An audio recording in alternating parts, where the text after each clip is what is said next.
was lunch? Excellent. Yeah, they can't hear you back there, I know that for sure. How was lunch? Thank you. All right, so that was impactful. I think it was an impactful morning. The stories, the reach, the people. We are in the process of shifting gears just a little bit. And this man is just someone who, the first day I met him at the Houston event, Jay, I think, right? Yeah, down in Houston, but he's from Wentzville, so he's local. And he's just the warmest soul. It's a man who just looks you in the eyes when he speaks with you, and you just feel it, and you'll see why. All right, so Jae Chung. He's truly a global citizen and a visionary leader. And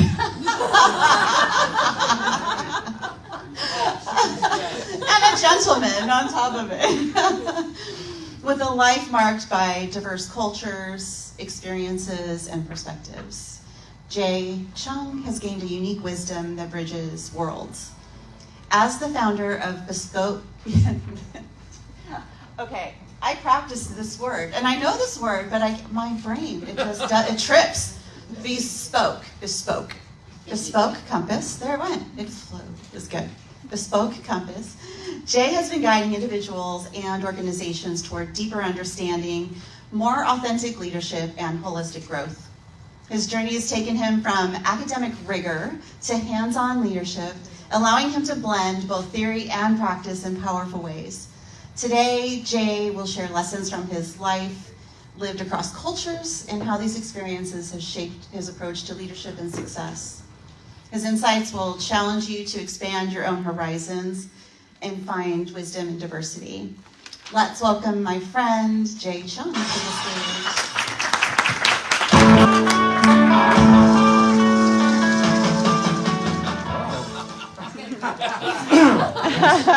Unexpected.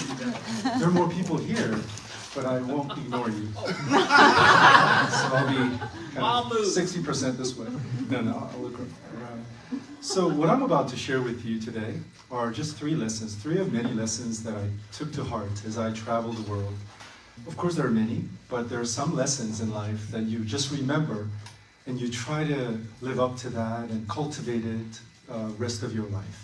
Apply it to like how you talk to your daughter, that level. So these are very precious in my heart, and I hope that within 20 or so minutes, I'll be able to impart some of this to you, and then hopefully open up maybe 5 minutes for Q&A, all right? So my life, people go, hey, tell me about your life. I have to start with movement. I moved around a lot. I was born and raised in Seoul, South Korea, and when I was 11 years old, my parents said, let's go. So my younger sister and I, Mom and Dad, moved to Hawaii, so USA, right? And first time. It was a neat experience, going to Hawaii, thinking that's all of America. It wasn't. It was just a little teeny tiny, closest part to Asia, kind of America. And then about a year later, we moved to San Francisco Bay Area. That's where I grew up, 11, 12, 13, on to college and post-college years. And then my wife and I moved to New York, New Jersey area. And we lived there for a while until about 15 years ago. Life would have it, I would move back to the origin, right? South Korea. Many people, after they immigrate into another country, they seldom go back and actually live there. I wasn't planning on it. So it was going to be 2-year stint at this work, and then just one more line in my resume, and then come right back, right? Do my thing. But it turned out to be 10 years. And as an adult, going back to what you thought was your home country or mother country, and realize that you've changed, they've changed, everything's changed. And after that experience of, kind of unlikely experience of living in Korea as a South Korean descent, but not having done all the military duties, I was considered not real Korean. But then again, not real American when I'm here sometimes. So I always felt like I belong in Pacific Ocean. And then now about 6 years ago, my wife and I, and then Grace and I, and my 3 children, who are 18, 17, and 10, so a little bit spread apart, found ourselves in Wentzville, Missouri. Very unique place, compared to all the other places I lived in many, many ways. Another cultural shock. And now I'm proud to say I feel like I'm a Missourian. I feel really loved, in part because of Tom Hill and all the people that I've met through this network. You really embrace me into this community as a family, so I celebrate that. So movement is a big part of my journey. And then I have to talk about being in between, or bridge making. So when you find that there are different pockets of cultures, you either make bridges, or you go, let's isolate. So I chose the way of bridge. As a 1.5 generation Korean American, I found myself speaking on behalf of first generation immigrants versus second generation immigrants, things like that. Or just imagine growing up in a world where you're not the dominant culture. You have a language spoken at home, and a language and way of living in the worldview that's spoken in school, things like that. You're adjusting every day. Right? Your grandpa says something, my children would speak Korean. And when my mom's family speaks something, I speak in Japanese, because my mom comes from Japan, which is arch enemy, right? It's like Romeo and Juliet deal. I just happen to be their child. And so my dad, having been the quintessential Korean who hates Japanese, my mom being from Japan, and my grandma not knowing Korean language, whenever I go to Korea or Japan, I always have to feel like, okay,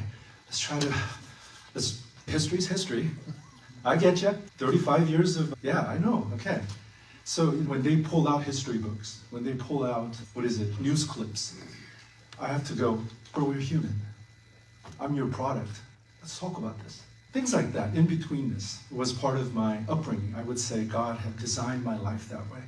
So various language groups, wearing many hats, because at one point I wanted to be a physician. So I went to college to study cell biology, molecular cell biology. So at one time I wanted to do that.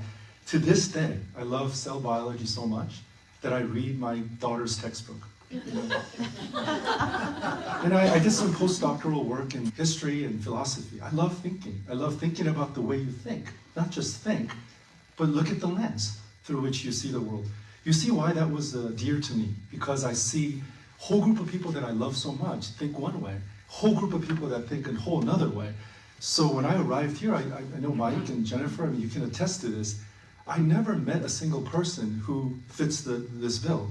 He owned a bunch of guns, watches Fox News constantly, voted for Trump, and kills Bambi on the weekends. I've never met someone that fits this, but now a lot of my friends are. I'm shooting guns. I almost fell in love with, Trump. It's just weird. And so all my UC Berkeley friends would call me nuts. You're having midlife crisis, Jae. You can't be like that. But see, what they don't realize is at the young age, as young as I was always thrown about into these beautiful communities that have their own story. We're storytelling humans. Without it, we can't love, we cannot fight. Humans are the only organism, really, that can coordinate millions of people to fight against somebody, another nation. Did you know that? Stories include lies. Stories, ability to tell fantastic stories, embellished stories, is what makes us tick. Basically, we're at the highest position in the food chain because of that. AI, in part because of that. But it is this conniving, sometimes, and manipulative storytelling ability that gets us into trouble. Hate all Japanese, if you're a Korean. You true Korean, hate Japanese. I'm like, I love Japanese people. I love sushi. Hate it!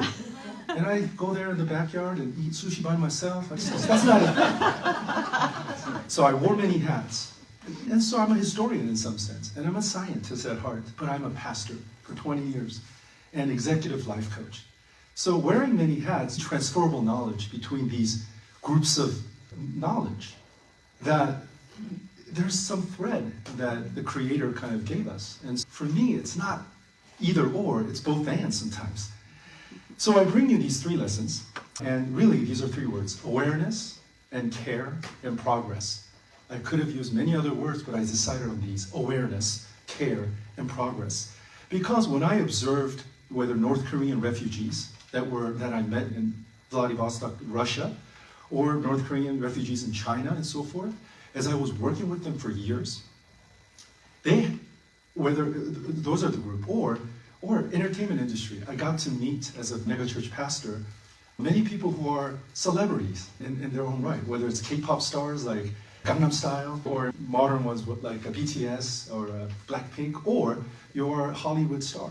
They would frequent these churches, so I would meet them, then realize, okay, they are different, but they share this in common. So these are the three things. If you're happy and enjoying life, you have these three things in common. Whether you are a tribal leader in Senegal that I used to meet on a regular basis to build a road and a hospital in that town, but he has 7 wives. It's culturally very different. I always ask him, which one's your favorite? Things like that, when I get close to them, right? And then Olympic athletes and political leaders that are at odds. When North Korea shoots ballistic missiles across the Sea of Japan, which is Sea of Korea for Koreans, what happens? It's an ocean. It's all connected. But anyways, it goes over there. Then a client of mine who happens to be in the White House, because that's the Blue House equivalent in Korea, calls me at midnight and says, hey, can you come right away? So I would come. As their coach, fly on the wall, I would sit there and go, okay, they're having discussions about things that I really don't know a lot about, but it's significant, because it could lead to massive, huge war. And how do I help them to be at ease? How do I help them to be comfortable, excel in what they do, but humanize people? And not just use the metrics and all these numbers, because every number is a human life, right? And those were tension-filled moments where I realized all these people may have different number in their checking account. They may have different skin color, but they share these in common when they live in purpose and meaning, and these were awareness, care, and progress. So, number one, I would say one of the lessons that embracing awareness is basically threefold. One is choosing to see beyond the surface. So I try to do this with my kids, with my colleagues, because when I do that, I can finally see a glimpse into their worldview. If I don't do that, I just see their surface. What gets me upset, right? But when I choose, it's an action. When you choose to see beyond the surface, then you forget to judge, dismiss, and move on. You begin to ask good questions, discover new insights, and then relate. How about that, right? Instead of judging and see ya, you just go, hey, let me lean in, learn. So that's what I've been doing. That's what embracing awareness is for me. It works with you and others. You gotta first be aware of yourself, know thyself, right? Know yourself a little bit more each day. Discover how you're made up uniquely. And then, in as much as you love yourself, you can love others. You're more curious about others. Second part of embracing awareness, lean into curiosity. I know as we get older, some more than others, the skin becomes, all that, we wait. But another biological thing that happens, psychological thing that happens is that we lose curiosity. We just go, I know that. Yeah. Oh, whatever, okay, yeah. Go. You're listening, but not really. You're just strategizing. So instead of that, I try to tell myself, Jae, embrace awareness. Remember that. The most happiest people all over the world were curious. So I lean into curiosity about myself and others. I am, believe it or not, a masterpiece in the making. If you meet me next year, I'll just turn out to be a better version of me, okay? That's my plan. And so I want to lean into curiosity and give the benefit of the doubt to others as well, that they're just a masterpiece in the making. I'm going to lean in and go, whenever I'm really upset about him or her, in part, it's because I don't have the full story. So let me lean in and let me listen to you. It worked in my families. Every time my family fights, mom's side, dad's side, literally watching the same World Cup, right? Japan versus Korea. Seriously? Are we looking at the same game? When you are both and, you begin to see, oh, that's how they're messed up. Okay, that's how I could be messed up. So as an 11-year-old boy in Hawaii, thinking, wow, is this America? And to moving back to South Korea and being told you're not real Korean, then what am I? And then tribal leader in Senegal telling me, hey, she's my favorite. And I'm like, how? I know, I'm not gonna get in there. It was weird. The standard of beauty in his eyes was mind-boggling to me. What is going on? If I had the power. Anyways, moving to Wentzville, Missouri 6 years ago was definitely a huge blessing for me. It really was, because I really was curious. How do the other 50% of the voters feel about America? Now I know. I literally like an anthropologist, went into every meeting and everything, just leaning into curiosity, loving yourself and loving others, because they have their story. And guess what? When you do, oh my God, you've seen Avatar, the movie? You become indigenized. That's what happened to me. And every time I just went to San Francisco about a month ago, and everybody told me, man, you have a Midwest feel. What's going on? And they were moving back. They were like, come close. I'm not gonna bite. So this is how you practice. Choose to see beyond, okay? It's a choice you make. You either do it or you don't. Guess what? When you choose to go beyond, you'll see. You'll say stuff like, what story is this person living? My mom's aging now, finally. It hurts. And I feel sometimes, Mom, are you sure? Are you okay? And my mom's aging, I can tell. What story is she living? She's not the woman that raised me when I was 11 years old, right? So I want to relate to her in a new way. That's how I love my mom's story, honoring her. Honor is a great thing. How can I come alongside of her story and fit into that story? So I'm always leaning in, right? So lean into curiosity. That's where the wonder and awe of life reside. We don't want to become an AI, do we? We want to use AI. So let's be curious, have awe. There's so much more mystery than you think and I think we know. Can I learn from this guy? Can I learn from this person? That would be a great question. That's leaning in to curiosity. Or if someone says some religious view that doesn't sit well with you, instead of saying, you're wrong, I'm right, you can do that at night. But at that moment, perhaps you can go lean in and say, how's it working out for you? How is jumping on a tightrope and singing that song working out for you as a religious ritual? I've asked them, and they told me the reason, they told me their story, and I began to humanize them, and my heart just opened up and said, you know what, instead of judging you, I'm going to learn something from you. And she opened her heart and ears to me. So choose love. What am I missing? So I want to show you. Oh. Did you find the clicker? There's like that? I can do yes, that. Right here. Oh. Down is up. I only have 3 slides. Okay. Looking at this beautiful painting by Raphael, it really shows me that there's a power in embracing, because if you see closely in the middle, there's Socrates, Plato, and all the major thinkers that were around that time, and 100 years before and 100 years after. What this painting shows me is that you can have different perspective. Aristotle differed from Plato. They were not the same. But are we like that in political realm today in our lives? The difference means I hate you. Differences then meant we can make something beautiful out of this. Harmony.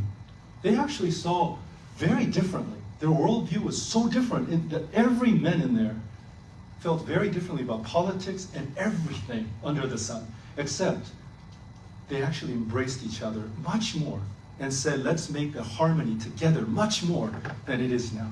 So over hundreds of years, we've developed many technological improvements, but I think we lost a little bit of humanity that God has given us. There is a humility to say, hey, I don't know everything, so can you teach me? So embrace awareness. Second lesson that I've learned is cultivate care. And I use cultivate very strategically, because care is not just a feeling, it has to be an action, like love, right? So I define care this way.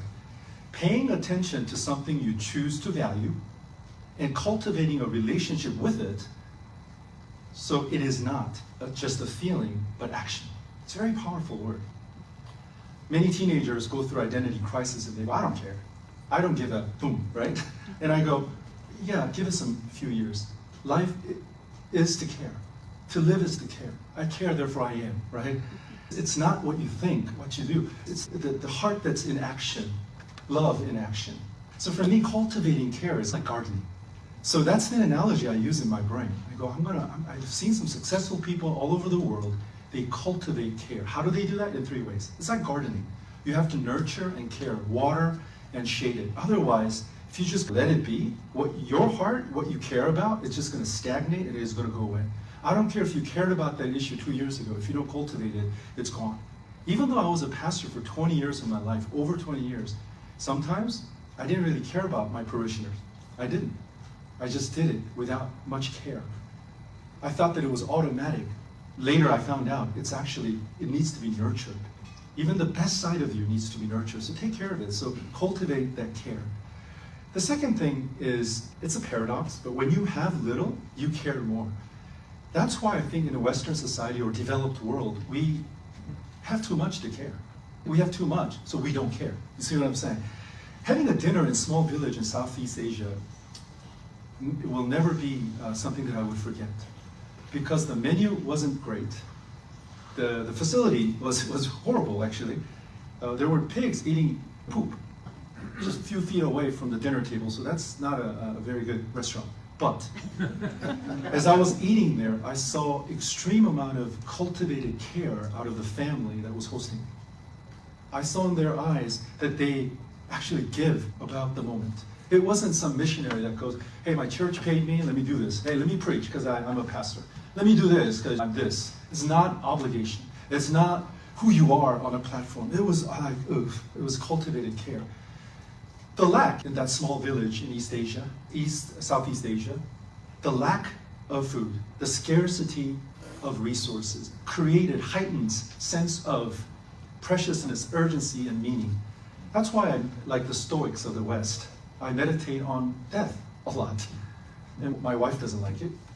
My kids certainly don't like it, but now in secret, I still contemplate death, because death to me gives me a hyper focus on this moment, how precious it is. That's why I like hourglass, because once it falls, it doesn't go back up, those little granules. And so for me, scarcity, that I only get one chance at this life, this side of heaven, gives me a sense of urgency, meaning, and reason why I should say I love you to Grace before I sleep. I was touching her like this last night, just as she was falling asleep, because I realized this may be the last time I get to sleep right next to her. There's no guarantee I'm going to wake up tomorrow morning. So I did that. I celebrated that.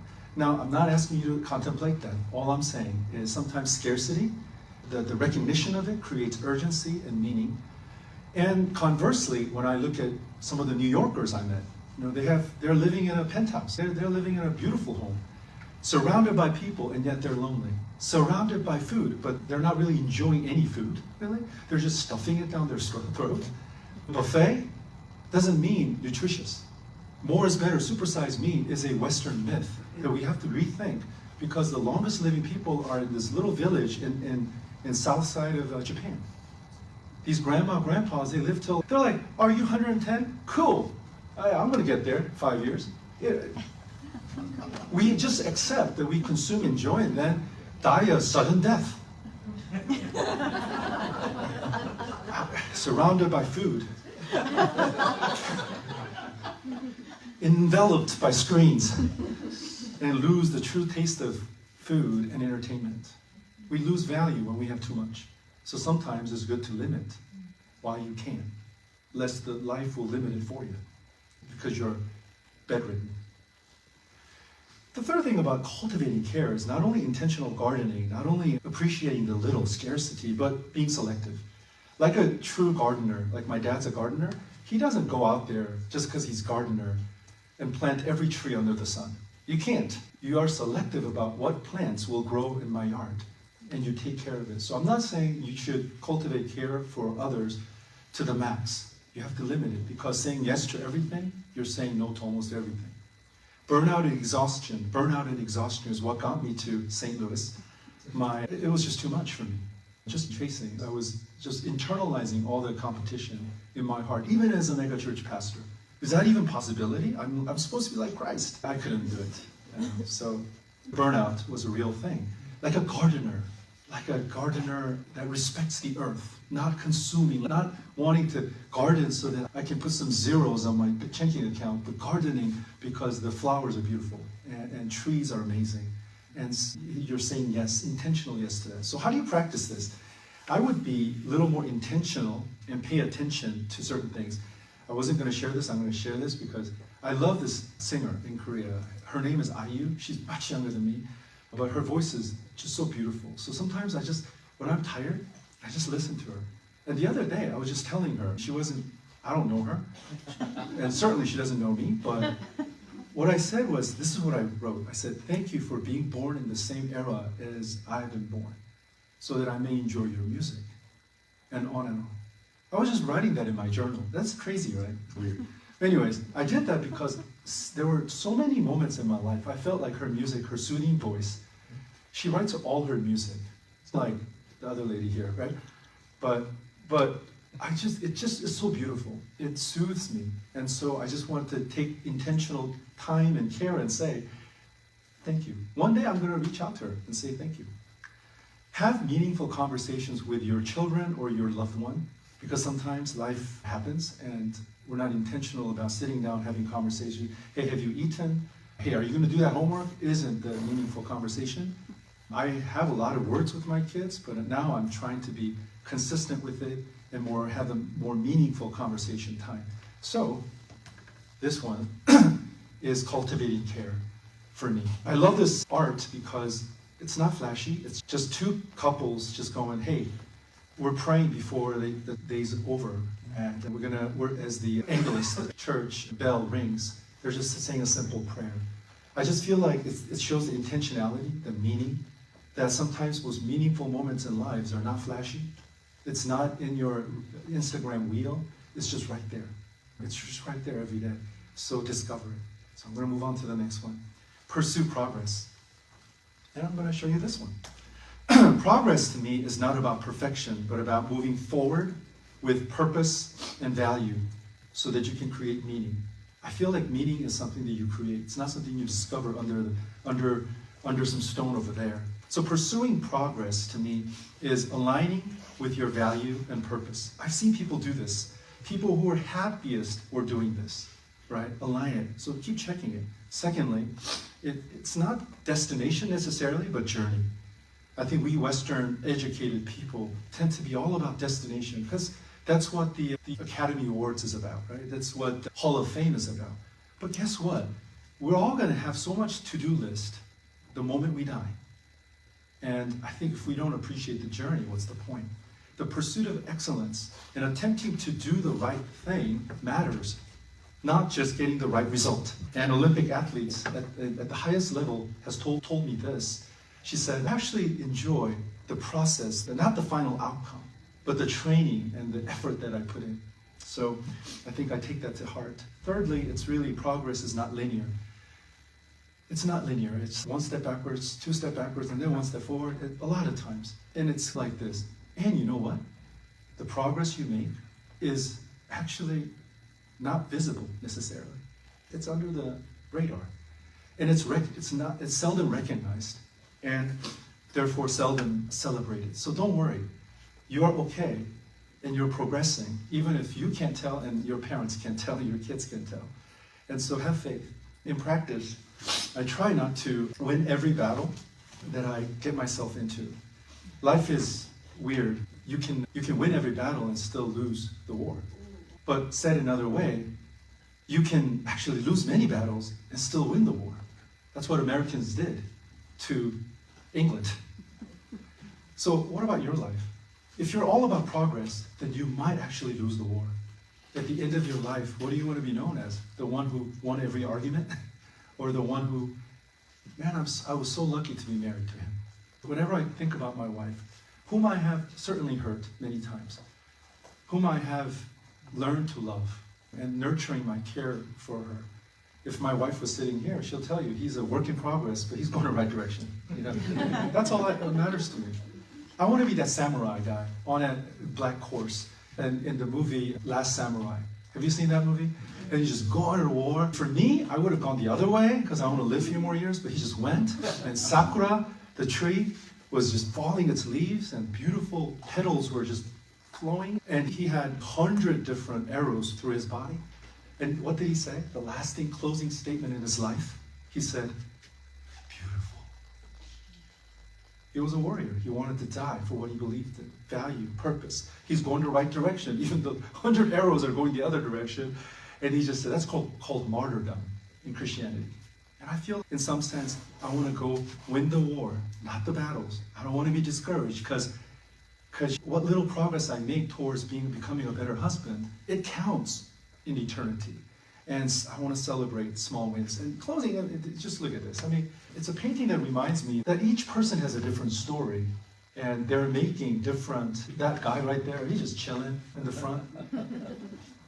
And every person is doing, it's like a plain scenery, and yet everybody has a different story, making different progresses, and together we make an art. And this point, using the point and layer system is an amazing allegory for us to all see that our lives are but little moments added together. So let's just go to the right direction. Let's make progress instead of accomplishment and trophies and stuff like that. Seriously, we're too old for that. And that's it. I took a little more time than I should have. I just want to have a couple of questions. Is that okay? Of course. Okay. Yeah, I'll just open up for questions. Anything interesting you want to ask me? Yes. Back to your point of having more, Yeah. it could cause somebody to not have the ability to care as much. Yeah. And I assume that doing more is the same Wow. concern. I felt like I just learned, right? He's just saying, hey, having more, sometimes you appreciate it less. Doing more, you appreciate less. That's why people who keep their mouth shut sometimes, they are heard loudest because they said least and they did least. But anyways, yeah, I would concur. I think there's a huge insight to that, yeah. Yes, sir. As you talk, I feel like you have an inner joy about you. Yeah. Have you always been like The right answer would be yes. I'm blessed. No, but the truth of the matter is, growing. Assuming there's been times just right. Yeah, yeah. So the real. Go ahead. Yeah, I was just saying, what's the difference now between I- before and where you're at now? I think could be a long story. So just making it one thing would be because I hit the rock bottom. I think once I lost a lot of stuff that are valuable to me, and I was at the end of my ropes. That's when I realized there's nothing really to lose. God loves me. I was in a basement crying. And you might not be religious, so you may not be able to correlate this really well, but for me, I was just crying out and saying, oh God, I lost everything. I don't know what to do. Who am I? For like 2-3 months in a basement that I was renting this house from. And I felt like in my heart, the Creator was saying, Jae, nothing you do impresses me. Nothing you do would take away the amount of love I have for you. So you're fine. So I just felt like the joy crept in when I realized, I can't really mess this up. Okay, I can't mess this up. As long as I'm open-handed and learning, progressing, I'm going to be okay. So I think joy became a reality for me when I realized death is going to be meeting me soon. I think as a pastor, I've held over 100 people in my arms as they took the last breath. And that's a unique occupation to be in. So death to me is not a theory, things that we Westerners keep away at distance.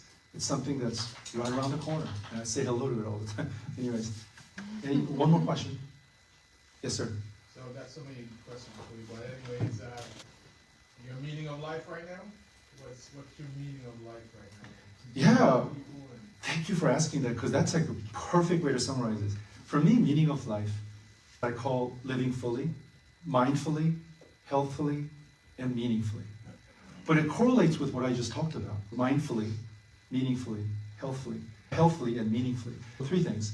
Embrace more awareness each day. Aware of who I am, who God is, who others are. Leaning in, and then cultivating deeper care. I want to healthfully care for me and other people, like my mom and my dad, my clients.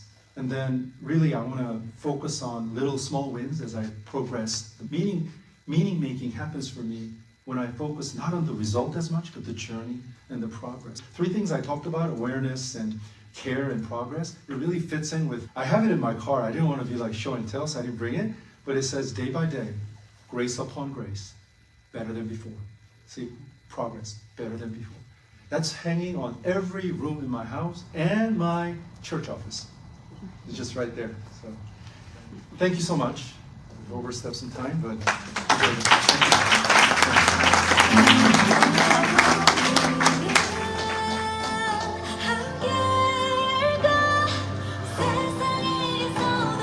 that's Korean. Yeah.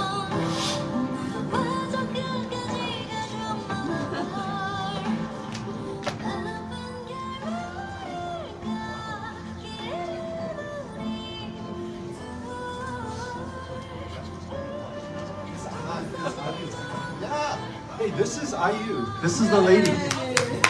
I listen to her every day.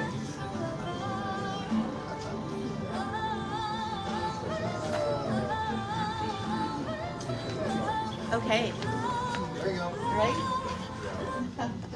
There we go.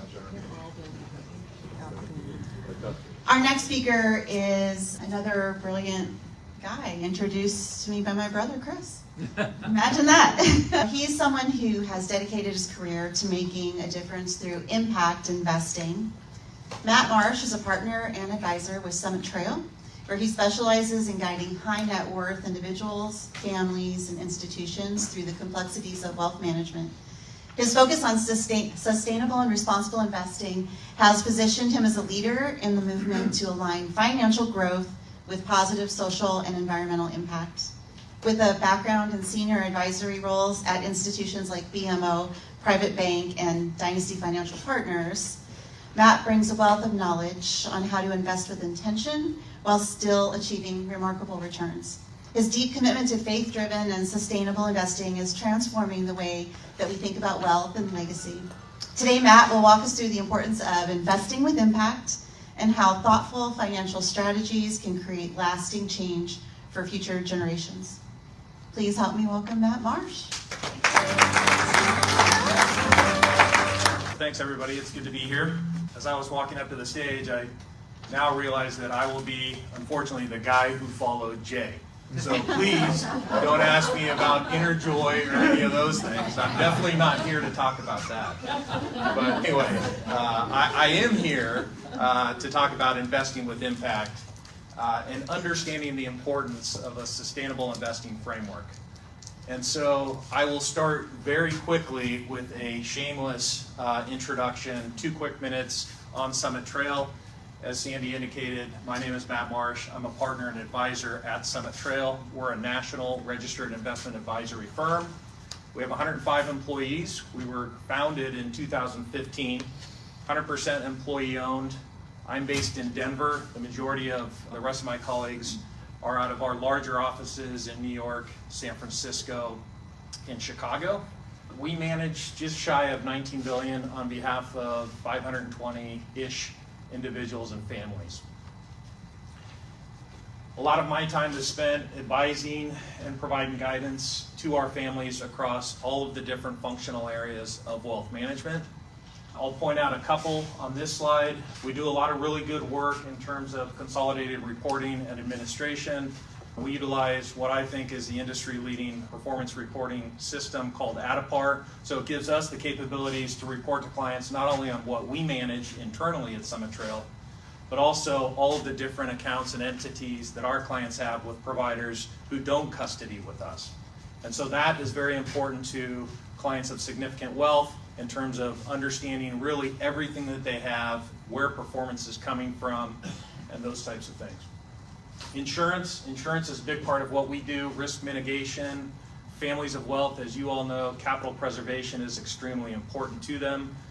So we provide a lot of advice and guidance in terms of insurance and mitigating risk. Trust and estate planning, we've got a team of 10 people back in New York who all they do all day, every day is spend time advising our clients in terms of what specific entities or strategies they should utilize to mitigate estate and taxes. Philanthropy and next gen. Philanthropy is a big part of what the majority of our clients want to be involved with, not only during life but at death. And so we'll talk to them a lot about what specific vehicles to use that are most advantageous to them. It could be a donor advised fund, it could be a family foundation or other vehicles. Next gen, there's a considerable amount of wealth, obviously, that's going to be passed down to Gen 2 and Gen 3. And so we provide a lot of guidance and consultation and education in terms of getting that next generation prepared for the wealth that they're going to inherit, and then how to be good stewards of that. But what I'm here to talk about today is really where I spend most of my time, is really important to me. And I said, I think that's great. Obviously, she had a considerable, and still does have a considerable amount of assets at the firm. And so we highlighted one account, because typically as our clients come to us and they want to take the first step in terms of implementing that type of approach, we start slow and we take a very measured approach to it. So we circled one large family trust account. There were only 11 stocks in it. These stocks had been held for probably 30 or 40 years.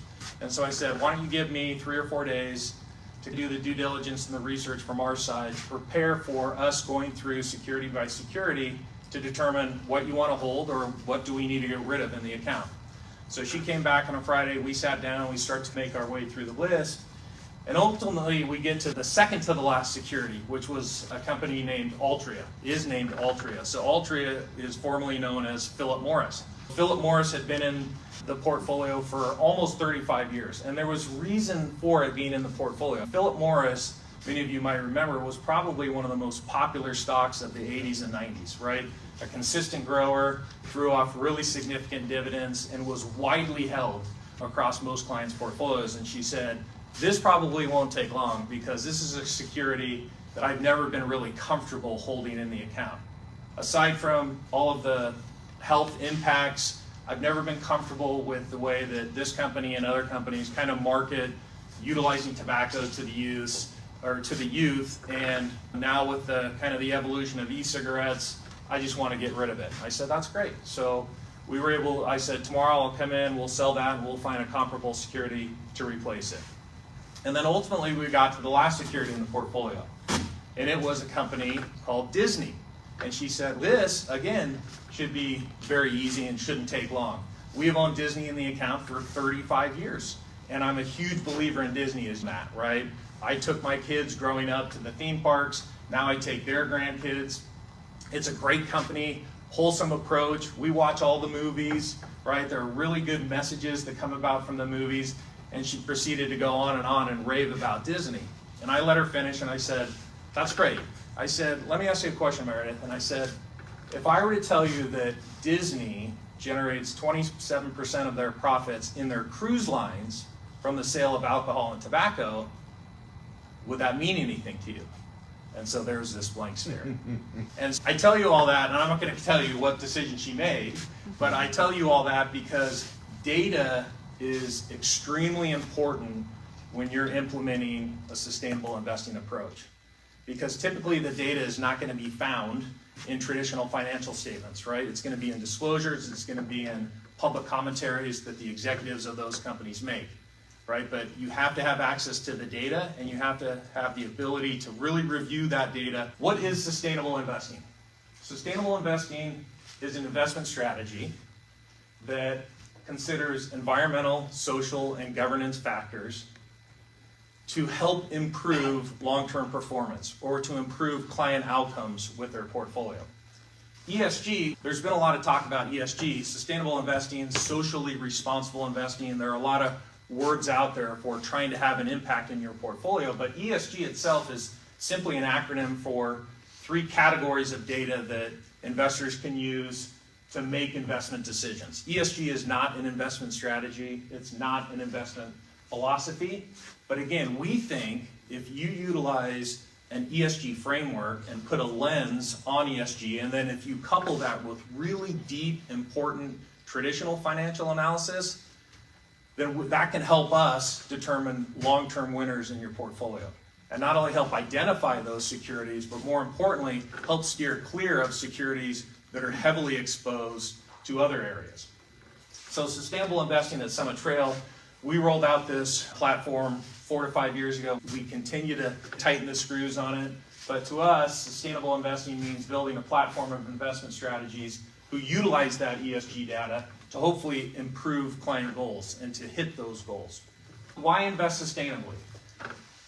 I think I pointed out number 1, which is, again, we think implementing sustainable investing framework, and if you couple that with traditional financial analysis, it's going to lead to better returns in your portfolios. So improving returns, mitigating risk. Those are the 2 things we're trying to achieve through the implementation of SI frameworks. Second would be more of a socioeconomic rationale, which is economies endure when they're sustainable. If you think about economies that are sustainable, resources are being replenished, capital's flowing into those economies, there's positive demographics, and in general, there's improving quality of life. Companies and municipalities and even governments that develop solutions and adapt to the challenges of a sustainable future will thrive. And we point that out through that virtuous circle on the right. Conversely, when economies are not sustainable, that's when they really face inherent risks, right? In an unsustainable economy, resources being diminished, capital outflows, right? Profits going down, deteriorating demographics, right? And in general, lower quality of life. And so conversely, again, companies and municipalities and governments that don't develop effective risk management to identify and manage these will likely fail. And we think climate change is really the most notable of these challenges and risks. So again, we're going to use the SI framework to help us determine or essentially have radar in terms of navigating some of those grenades that are out there that are really, that the general investing public is not aware of. So what are examples of ESG? Again, I think everybody in this room has heard ESG or the term ESG. Again, at a very high level, it stands for environmental, social, governance, right? There are hundreds and hundreds of different ESG data points. What we've tried to do here is just really at a very high level, boil it down to 5 in each category. So environmental data could include clean air, clean water, energy efficiency, the transition to EV.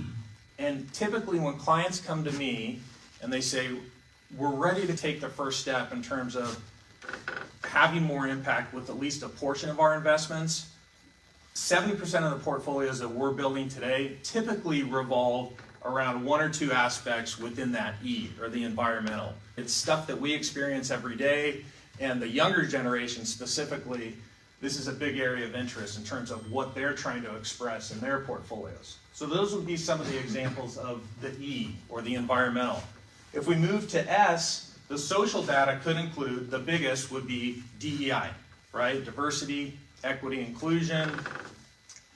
It could be other measurables like employee compensation or benefits, safety practices, gender equality, all of those things, which is a growing component of what we're starting to implement into portfolios, would be captured within the social data. And then finally, governance, right? Governance is probably represents maybe less than 5% in terms of expressing those values in a portfolio for our clients, but it is growing in importance, right? Because it deals with board independence, board attendance, director, executive compensation, board composition, right? So if you looked at boards 5, 10 years ago, it used to look like pretty much me and 5 of my clones. Luckily, today, that's not the case, right? So you see this increase in the percentage of females versus males that are sitting on boards, and then you see a really diverse representation of individuals that come from different walks of life, who have different opinions, different insights, and can really tackle the challenges of solving really difficult problems for those companies. Just as there are many different styles of investing that we know, traditional investing, right? You've got your growth people, you've got value, deep value, momentum. There are many different ways to use ESG data to build an investment process. What's most important, though, is getting the clients to recognize what's really important to them. And this is where we spend a lot of time at Summit Trail, is advising clients, not telling them what should be important to them, but sitting back and listening to what is important to them, right? And then us solving that by creating brick by brick a portfolio to demonstrate their value. We take a very measured approach, right? It becomes very overwhelming to a lot of people in terms of how do I get started and do I do everything at once? Again, we don't advise that. We take baby steps with our clients in terms of let's just figure out 1 or 2 factors that are important to you that we can start to implement in your portfolio, right? Get your legs under you, see if you're happy with that portfolio and if it is achieving what you're trying to achieve, and we'll do that for you. So we'll create the portfolio, we'll determine again what the underlying stocks or bonds are in that portfolio, and we'll actively manage it to make sure that the underlying companies are doing what they say they were going to do in terms of progressing on those ESG related factors. So how do you define ESG and related terms? Again, we've went through the fact that ESG is just an acronym, right? that stands for 3 different categories of data: environmental, social, and governance. What's more important is ESG integration. And that's the way investors use ESG data in the investment process to actually make the buy-in decisions that will hopefully generate outperformance or mitigate risk. So we take the entire environment of available securities. So we're looking at not only the public markets, we're looking at the private markets, we're looking at individual equities, we're looking at muni bonds, we're looking at taxable bonds. Really, whatever the entire universe is of available investments, that is our hunting ground.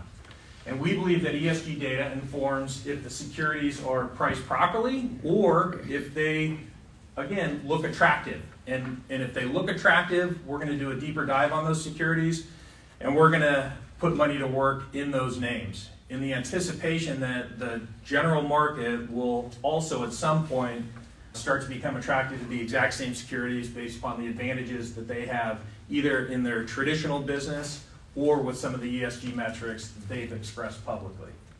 How do we define ESG performance? Again, anything that has underlying data can be measured. And companies and municipalities can be evaluated on their ESG performance using whatever factor we're looking at.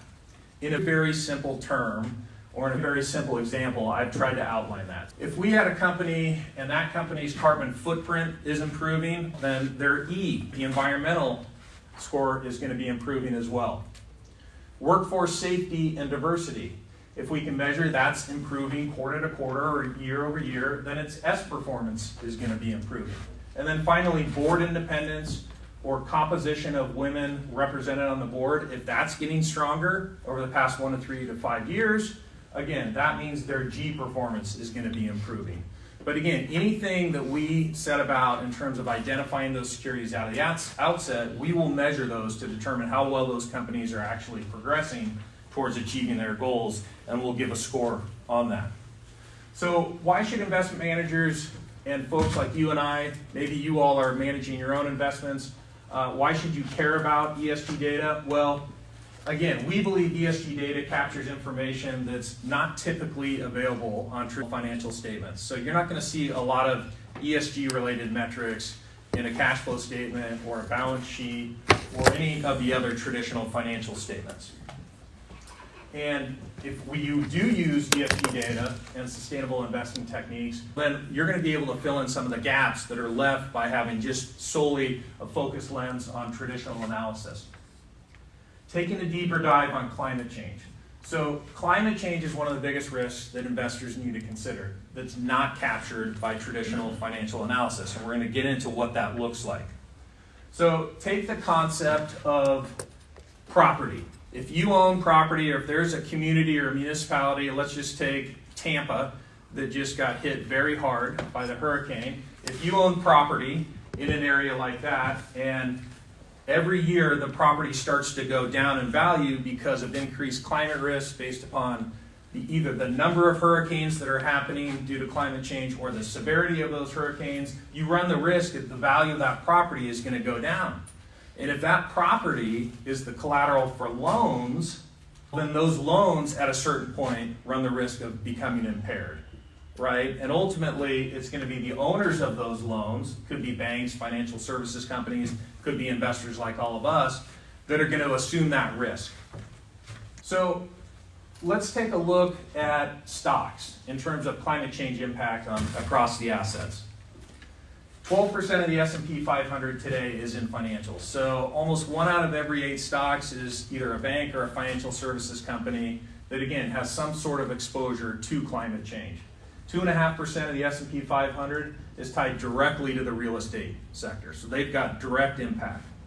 60% of companies in the S&P 500 and 40% of companies in the Global 1200 also are at high risk of physical climate change impacting certain facilities. Think about distribution facilities that companies have in the Gulf.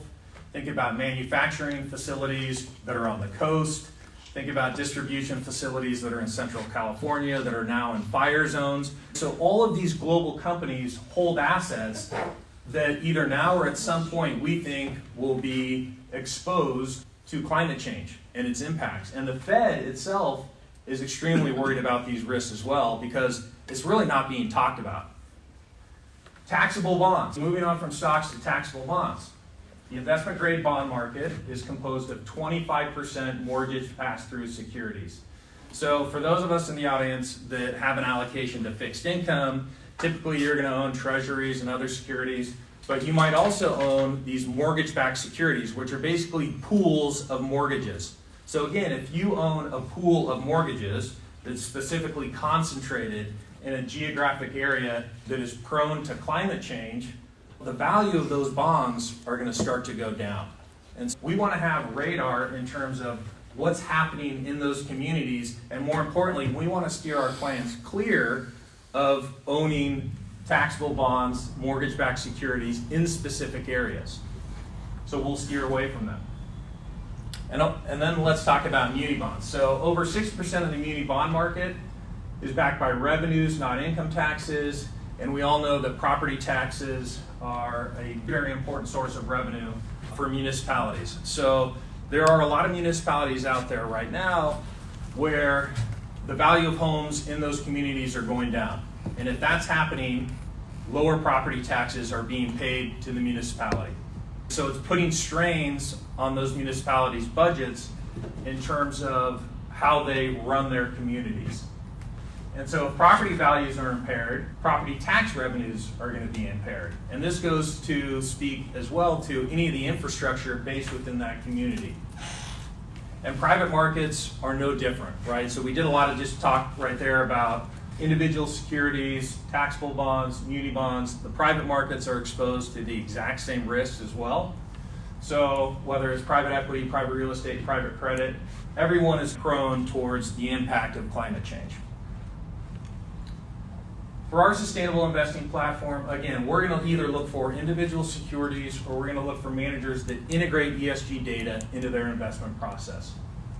And what's important to us is the recognition that really the only way to do that for individual investors is to build really specific, highly customized portfolios, right? Because there are a lot of mutual funds, there are a lot of ETFs out there right now that a lot of investors are invested in, but again, if what's important to me may not be important to the next investor who's in that exact same mutual fund who's trying to solve for 30 different factors, right? So ultimately, we think you should use a bottom-up approach in terms of determining what's important to you, what are the factors that are important to you, and then going about building that portfolio to actually have those reflected. Typically, as I said, clients have a really difficult time. Everybody knows they want to have more meaning in their portfolio and to have that expressed through what they own, but it's really, really difficult for any individual to actually get started. And what we utilize is basically the United Nations 17 different sustainable development goals. So we give this as homework to somebody who raises their hand and says, you know what, I'm ready to have some sort of sustainable investment portfolio or an account tied to that. And we say, take this back, figure out what's really important to you from a very high level, and then we can go more granular on it. So it could be clean air, it could be no poverty, ending hunger, climate change, whatever it is, the 17 different metrics of sustainable investing that the United Nations has pointed out, it serves as a good starting ground to help clients determine really what's important to them. So let's take a look at the ESG industry outlook. Obviously, Meredith came to me at the beginning of 2020 in terms of wanting to have more of a meaningful approach with her investments. The trends in terms of ESG being implemented in client portfolios really took off at the beginning of COVID.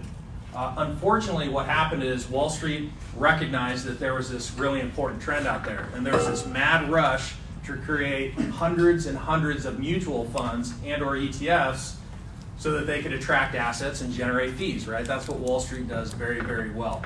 And there were tons of funds out there that were simply just screening out or including various securities in their portfolios and calling themselves an impact fund.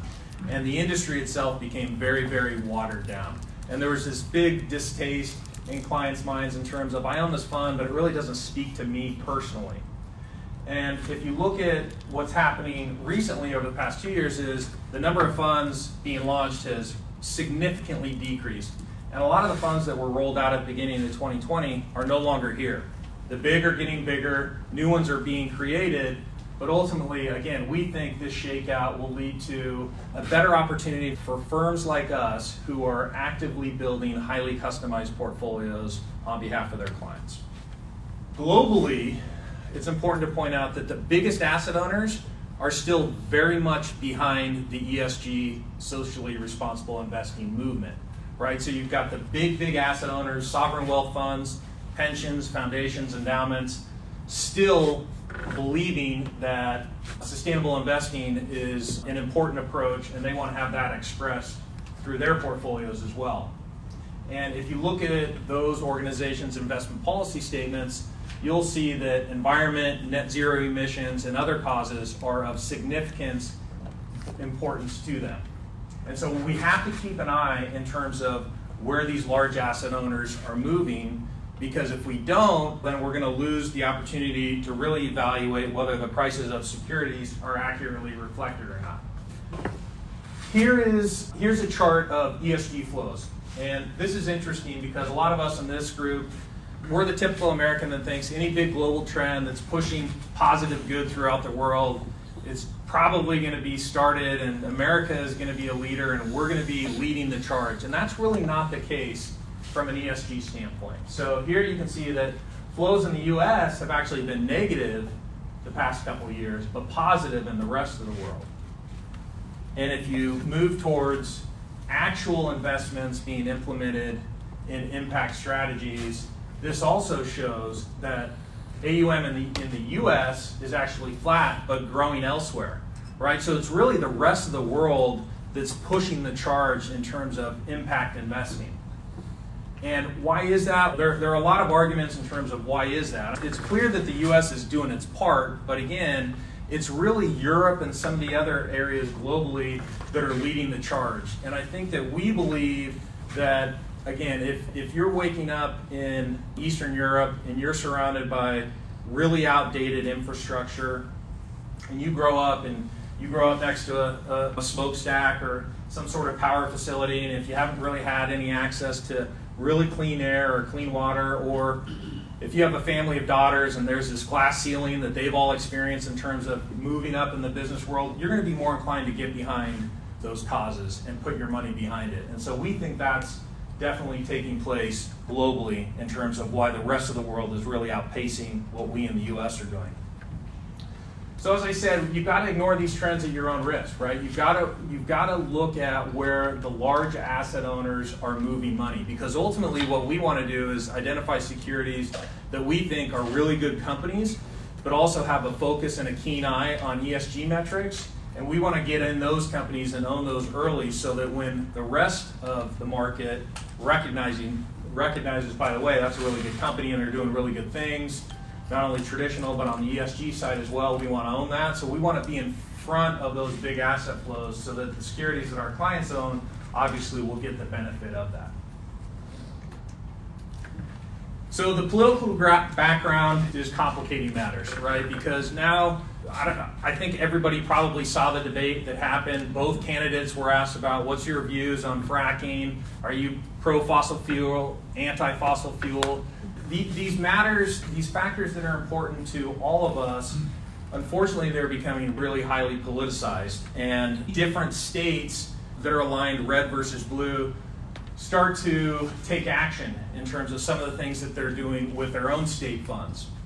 And that's really discouraging to a lot of clients, because it just adds confusion and uncertainty and disbelief in terms of, should I really be worried about that? If I'm Republican or if I'm Democrat, I have that in my portfolio. So there's this big air of confusion, and a lot of it's being enhanced, unfortunately, by the political environment. I'll point to an example here. This is South Carolina. Obviously, South Carolina, red state. South Carolina, their treasurer Locke just recently went to BlackRock. BlackRock's the biggest global asset manager.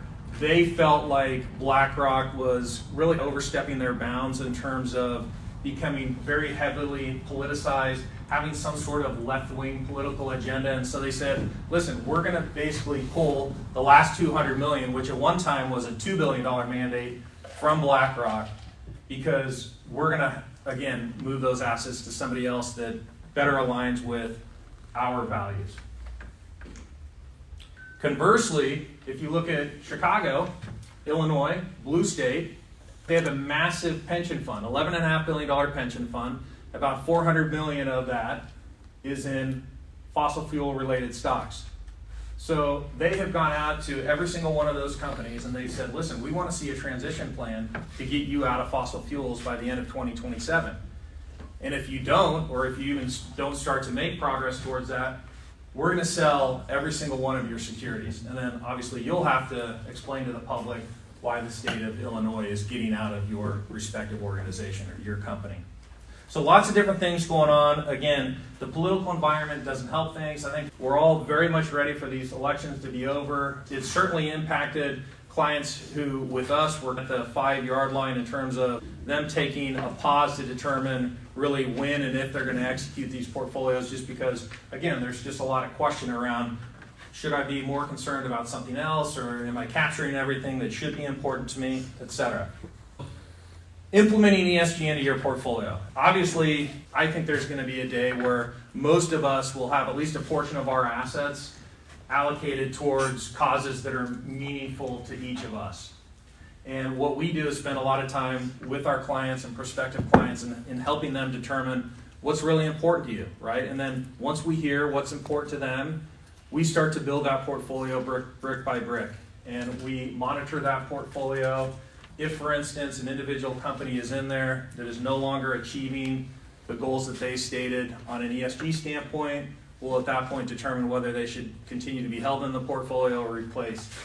And we do a lot of quantitative and qualitative analysis, right? So we'll sit down with a client after the first quarter or the first year, and we'll help them determine how their portfolio is doing and how each one of their stock is doing relative to their peers in their industry or their peers from an index standpoint. And we also do a lot of qualitative work as well, where our investment team, which is about 12 folks back in New York, will call on those companies or call on those fund managers to make sure, we'll give them surveys. Again, we'll want to just make sure that ESG continues to be a focus and that they're marching towards making progress with those sustainable frameworks.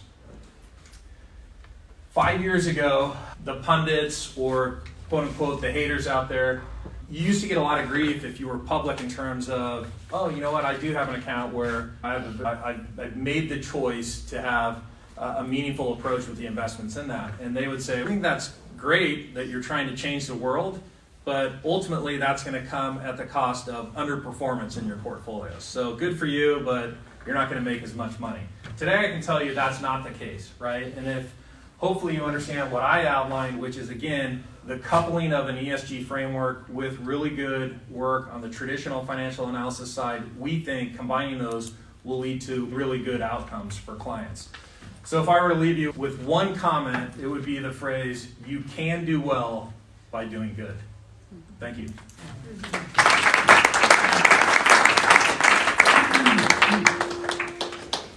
All right, let's take a 5-7 minute break and stretch, move, shake it out. And then we're going to come back and talk about AI.